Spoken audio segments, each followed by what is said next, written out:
Bonjour à vous les résolus, bonjour à vous qui êtes décidés à vivre votre destinée divine.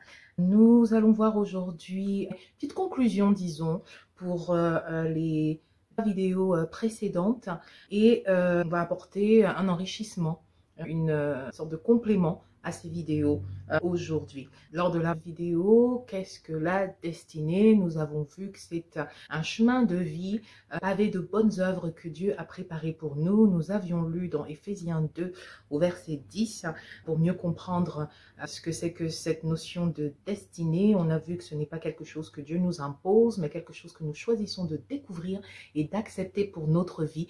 Nous choisissons de nous conformer à ce plan divin pour notre vie. Nous avons vu ensuite comment faire pour découvrir cette destinée. Et puis, on a vu comment savoir si on se trouve sur la bonne voie. On a vu des signes de ce qu'on s'est peut-être trompé ou qu'on a loupé sa destinée parfaite à un moment donné. Et surtout, un encouragement qui était là pour nous dire, peu importe où est-ce que nous en sommes, de toutes les façons, l'appel et les dons de Dieu sont irrévocables, donc il est encore temps pour chacun d'entre vous. Et je crois que si vous regardez cette vidéo aujourd'hui, c'est probablement que vous êtes décidé à vivre cette destinée de Dieu pour vous. Alors bravo déjà pour cette résolution. Et aujourd'hui, on va aller un peu plus loin par rapport à cette notion de destinée.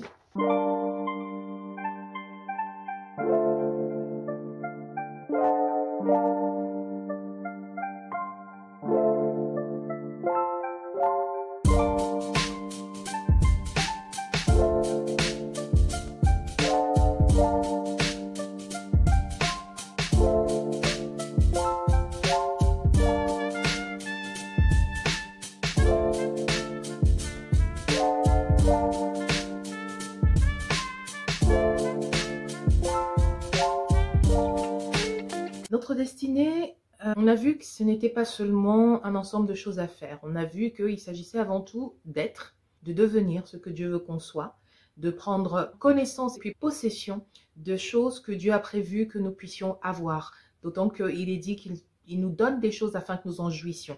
Donc, il faut qu'on rentre en possession de ces choses que Dieu a prévues qu'on puisse avoir, qu'on apprenne à en jouir. Et avec tout cela, alors on peut accomplir pleinement les bonnes œuvres que Dieu a préparées pour nous. Donc, j'aimerais maintenant faire une distinction entre destinée collective et destinée individuelle parce que notre destinée, elle inclut les deux. Elle inclut un ensemble de choses que Dieu nous destine à être, à avoir à faire en tant que son peuple. Parce que quand on se donne à Christ, on fait partie du peuple de Dieu. On devient une nouvelle race.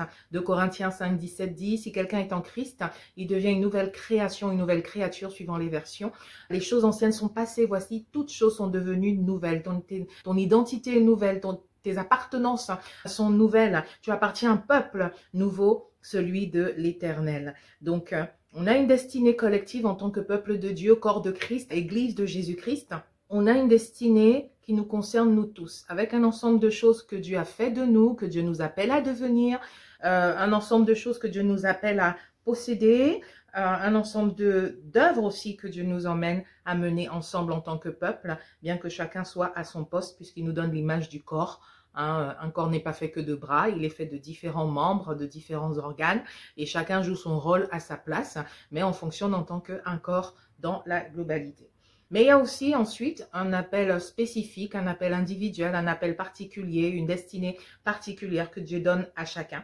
Et notre destinée spécifique, notre destinée individuelle, elle tient forcément compte de la destinée collective. Elle ne peut pas aller à l'encontre de cela, elle ne peut pas venir annuler des choses qui sont faites pour le cadre collectif, mais c'est quelque chose qui vient en complément. Donc, notre destinée, la destinée que Dieu a pour nous, le plan qu'il a pour nous, inclut ces deux dimensions-là et c'est important de le comprendre parce qu'on a vu par quoi commencer pour connaître sa destinée et se placer sur le bon chemin. C'est une bonne façon aussi de commencer, de se dire que on va pouvoir étudier, découvrir et accepter le plan collectif déjà de Dieu pour son Église parce qu'on sait que ça fait partie de notre destinée. Et puis, chemin faisant, alors qu'on grandit aussi dans la connaissance de soi, alors qu'on grandit dans le discernement de la façon dont Dieu nous utilise de façon spécifique, alors on peut aussi affiner notre connaissance de notre destinée individuelle et la vivre véritablement.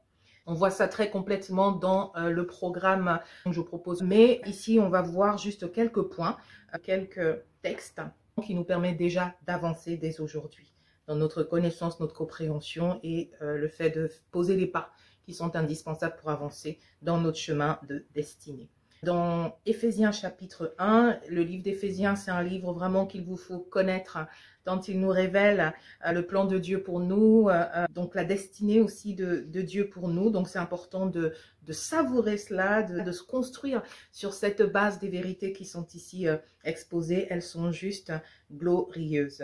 Donc il nous est dit, à partir du verset 4, Éphésiens 1, en lui, c'est-à-dire en Christ, Dieu nous a élus avant la fondation du monde pour que nous soyons saints et irrépréhensibles devant lui, nous ayant prédestinés dans son amour à être ses enfants d'adoption par Jésus-Christ selon le bon plaisir de sa volonté, à la louange de la gloire de sa grâce qu'il nous a accordée en son bien-aimé. Donc il nous a prédestinés avant la fondation du monde à être ses enfants d'adoption par Jésus-Christ. Ensuite, si on lit un peu plus loin, on voit également que en lui, c'est-à-dire toujours en Christ, nous sommes devenus héritiers, et c'est logique, on nous dit dans le livre de Galates, si vous êtes enfant ou fils, alors vous êtes aussi héritiers. Comme nous sommes devenus des enfants de Dieu, nous sommes aussi héritiers de Dieu. Waouh! Il y a tellement de choses à dire à ce propos, mais je vous laisse méditer avec l'aide du Saint-Esprit.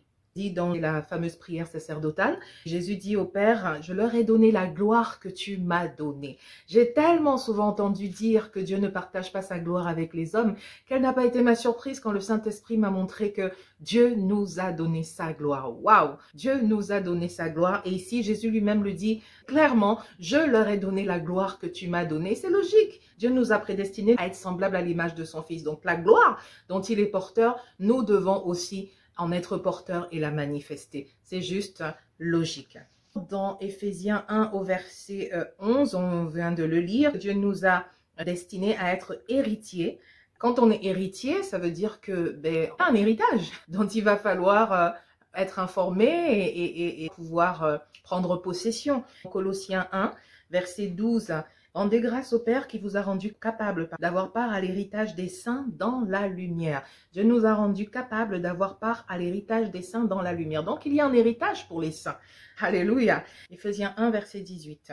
C'est l'apôtre Paul qui prie pour l'Église et qui prie que Dieu illumine les yeux de votre cœur pour que vous sachiez quelle est l'espérance qui s'attache à son appel, quelle est la richesse de la gloire de son héritage qu'il réserve aux saints.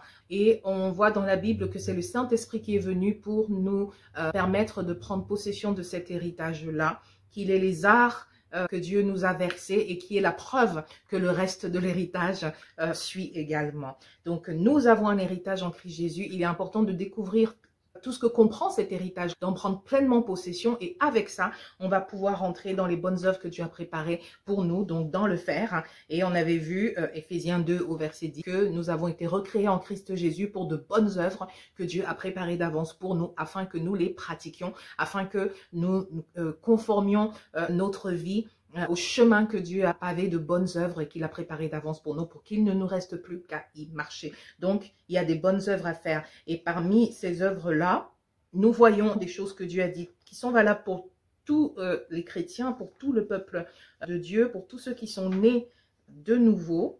Toute une série de mandats que Dieu a donnés à l'Église.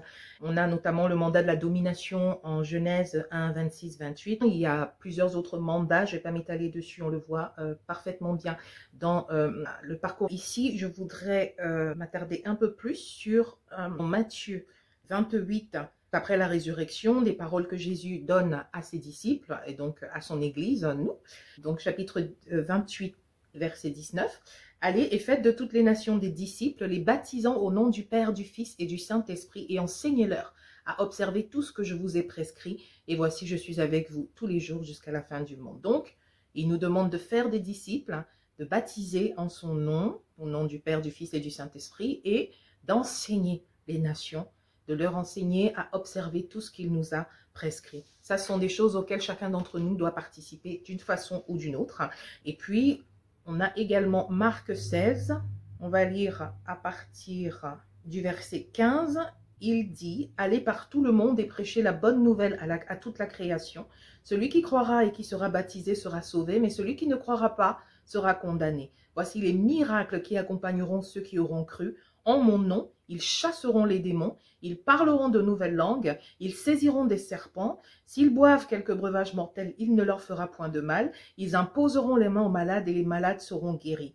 Donc voyez, différentes choses que le Seigneur Jésus nous donne de faire, ça nous concerne nous tous, des œuvres que nous devons manifester, des bonnes œuvres que nous devons manifester, et même des miracles. Et c'est vrai que la Bible nous dit qu'avec Dieu, nous ferons des exploits. Donc le miraculeux est à notre portée désormais, c'est ce que Dieu veut que nous puissions manifester. Jésus nous a donné la gloire que le Père lui avait donnée. Effectivement, on a de grandes œuvres à faire. Le Seigneur Jésus nous confie des œuvres que la puissance de Dieu seul peut faire avec l'autorité qui est donnée dans le nom de Jésus. Le Seigneur nous a donné cela. Quelle grâce, quelle gloire. Merci Éternel. Alors, on vient de voir différentes choses qui nous éclairent déjà sur le plan de Dieu pour notre vie. Des choses par lesquelles nous pouvons commencer aussi, tout en grandissant dans la connaissance de soi pour spécifier les choses avec le Saint-Esprit nous concernant.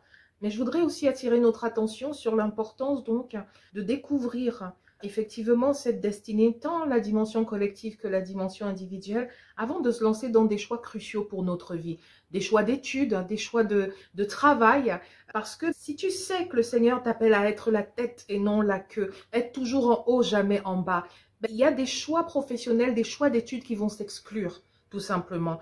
Si tu sais que Dieu t'appelle à briller, à régner dans un domaine, il y a des positions auxquelles tu vas aspirer plus facilement. On vient de lire, par exemple, que le Seigneur nous demandait d'enseigner les nations, de leur apprendre tout ce qu'il nous a prescrit. Pour enseigner, il faut se trouver dans une position qui nous permet de le faire, une position d'autorité, au moins d'influence, qui va permettre que les gens nous écoutent, qui va nous donner une légitimité à enseigner les autres. Donc, c'est important de comprendre ces choses-là suffisamment tôt, en tout cas suffisamment en amont de ces choix, pour se tourner vers les choix qui vont nous permettre de réaliser l'appel de Dieu pour notre vie. Donc maintenant, je veux rassurer aussi ceux qui peut-être ont déjà fait des choix engageants pour leur vie. Tu as déjà fait tes études ou tu es déjà engagé dans des études, tu as déjà fait des années. Il n'est pas trop tard pour te repositionner comme il convient. Et il n'est pas trop tard aussi pour adopter avec l'aide du Saint-Esprit la stratégie qui va te permettre alors de ne pas quitter peut-être ces domaines-là n'importe comment. Non, mais d'élaborer une bonne stratégie de transition pour te retrouver quand même